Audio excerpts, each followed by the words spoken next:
cerebral e infarto cerebral, ¿no? Entonces la respuesta es acceso cerebral. ¿Ya? ¿Alguna pregunta aquí en esta diapositiva? Por la forma de anillo. No. Doctor, si a mí me toca esta tomografía, ¿qué diagnóstico le voy a poner? Pregunto yo. Vamos a describir para que den con el diagnóstico, ¿no? En esta tomografía de cerebro simple se observa una imagen hipodensa de borde poco definido, localizada en el lóbulo frontoparietal del lado izquierdo, que provoca colapso del ventrículo lateral adyacente y desplazamiento de la estructura de la línea media hacia el lado contrario. ¿Cuál sería su impresión diagnóstica? ¿Dónde escucharon ustedes esa descripción? ¿En qué patología? No hemos visto mucha patología. ¿En qué patología? Infarto cerebral. En el infarto cerebral en estadio agudo, correcto. Así es. No puede ser crónico porque no hay dilatación, es agudo porque está provocando efecto de masa por la presencia de edema y provoca colapso. Entonces, esta imagen de aquí es típica del infarto agudo. ¿Ya? Cuando solo les va a aparecer la imagen de la tomografía del cerebro simple con esta imagen de aquí. Quiere decir que en la tomografía del cerebro simple, en este caso el acceso, semeja a un infarto agudo. Entra en el diagnóstico diferencial un infarto agudo. ¿Ya? Pero en el momento que le ponemos un medio de contraste, se ve ya el acceso con la característica ya mencionada y lo hipodenso que lo rodea corresponde al edema perilesional del acceso. Entonces, el diagnóstico, si ustedes ven o se les presenta estas dos imágenes, el diagnóstico de estas dos imágenes, que es un mismo paciente, es acceso cerebral.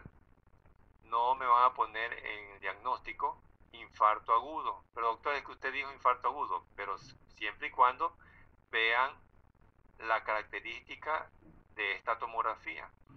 Pero aquí ya no podemos decir que esto es infarto agudo. ¿Por qué? Porque ya estamos viendo nosotros la tomografía con medio de contraste donde está el acceso. ¿Ya? Acceso cerebral, ¿no? Algo más que se me escape aquí en esta diapositiva.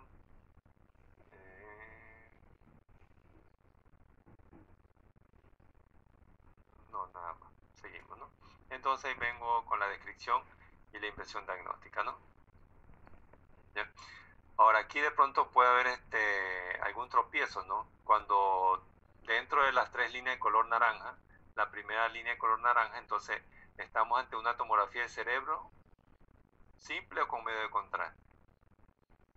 Con medio de contraste. Con medio de contraste, ya, gracias Dios. Con medio de contraste, ¿cómo sabemos que esta tomografía es con medio de contraste si no veo el polígono de Willis? Porque, correcto, porque las paredes se ven o realzan en forma de anillo, se ven hiperdensas. ¿Pero por qué se ve hiperdensa las paredes con el medio de contraste? Porque recuerden que el medio de contraste lo inyectamos por vía intravenosa, por la flexura del codo, viaja por la luz vascular. Las paredes del acceso tienen bastante vascularización y por lo tanto va a pintar y se realza, es decir, se vuelven hiperdensas. Por eso sabemos que es una tomografía de cerebro con medio de contraste. Bueno, de esta diapositiva salen 15 preguntas. Ejemplo. ¿En qué fase del citicerco cerebral encontramos nosotros el signo del foco? ¿En qué fase del citicerco cerebral encontramos el signo del granizo? ¿O en qué fase del citicerco cerebral tenemos nosotros la larva muerta, lo invertimos, la larva viva, etcétera, ¿no? ¿Ya? La teoría me dice que el citicerco en fase quística también realza las paredes y tiene edema perilesional. Eso me dice la teoría. Pero en la práctica no vemos eso. Vemos esos signos en la práctica, al menos en tomografía, pero sí lo vemos nosotros en resonancia magnética. ¿Por qué? Porque la resonancia magnética es más sensible a algunos cambios que suceden en el parénquima cerebral en relación a la tomografía. Aquí recuerden que son múltiples imágenes, ¿no? Por lo tanto, se va a describir como imágenes en plural. Si alguien me describe, se observa imagen hipodensa, líquida o quística de manera dispersa en todo el parénquima cerebral, como que no concuerda, ¿no? Si me está diciendo que es una imagen quística, pues cómo va a estar regada en todo el parénquima, ¿no? Por eso empezamos viendo que son múltiples imágenes, ¿no? Entonces se observan imágenes en plural, ¿no? Ahí tengo el signo del foco, ¿no? Igualmente acá, lo mismo, fase quística, signo del foco. Acá de pronto nos podemos confundir un poquito por el tamaño, ¿no? Aquí veo 1, 2, 3 imágenes redondeadas hipodensas, pero por el tamaño como que no concuerda con los citicercos porque este aquí se ve un poco más grande, no sé, me parece un acceso.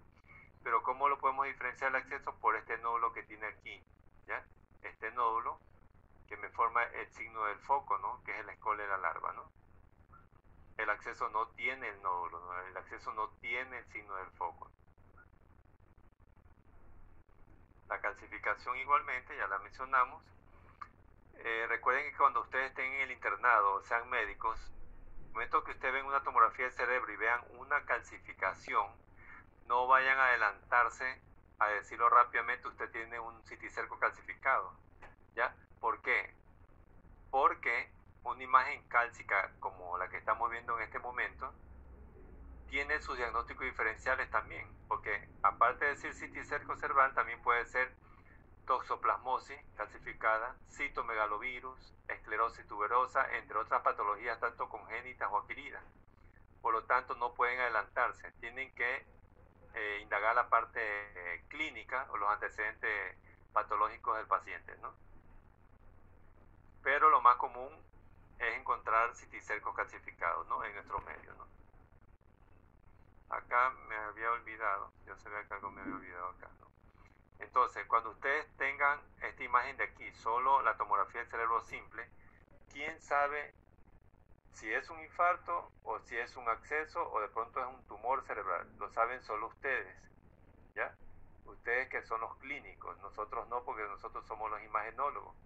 ¿Por qué ustedes los clínicos? Porque de pronto si el paciente viene con fiebre, esto no es un infarto, esto no es un tumor, vendría a corresponder a un acceso cerebral. Pero si el paciente viene con, se me ocurre, por ahí me invento, parálisis facial, comisura labial desviada, tiene paresia, hemiparesia, entonces esto no es un acceso.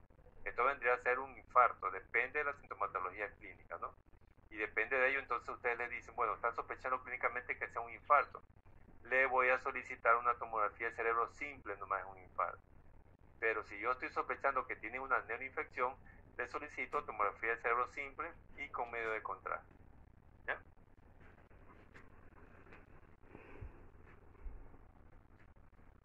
Signo de granizo, no podemos confundirnos con ninguna otra patología, ¿no?